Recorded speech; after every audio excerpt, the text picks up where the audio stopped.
So I think UNLV's got some high hopes for redshirt freshman James Evans. We'll see. We got to watch him in practice. He was solid. He was usually one of the better guys offensively on the scout team. He's got to up it defensively. And now they just added 2 transfers from the portal.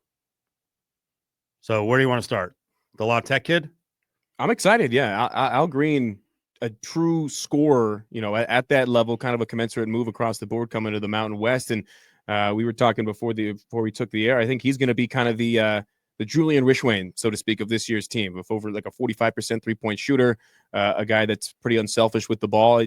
I think that's a great get, and we're starting to kind of see an identity of the guys that Pastner is not only keeping around but bringing in. And it does start on the defensive side. I've seen a lot of people talk about that, but a lot of versatility and a lot of speed, at least for these couple of guys that he's gotten and the handful of names that he's kept. We don't know what the complete team is going to look like. So maybe in a week he's got, 4 big guys who are 6'9", 250. I don't think that's going to be the case. I think and I like this design, and this is what Kruger was designing. I like 4 out, 1 in.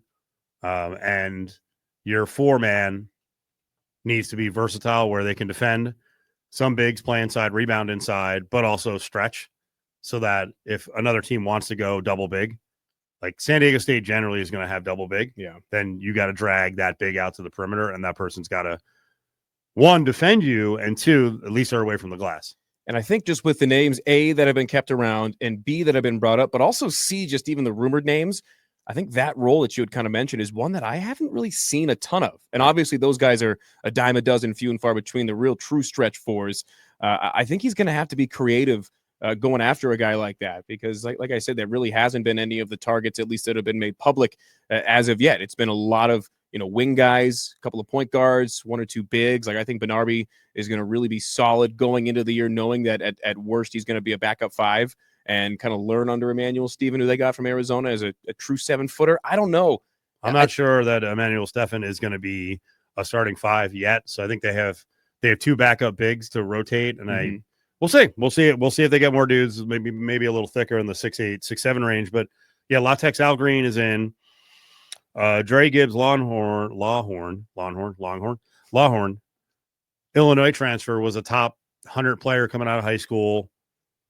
Played in 35 games, was somewhat productive when he played.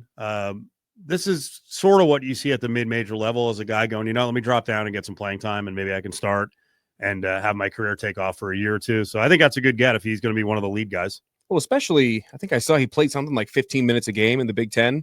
And, if you get exposure at that level to that size defense and that physicality that they play in the Big Ten really across the board, I think it bodes well for the Mountain West level of play, which is really over the last couple of years come into the forefront nationally as, one of the toughest, most physical conferences really around the league. And I think it's starting to get a lot more respect. And I think the players kind of seeing that coming down from these, big boys, so to speak, to the mid-major level.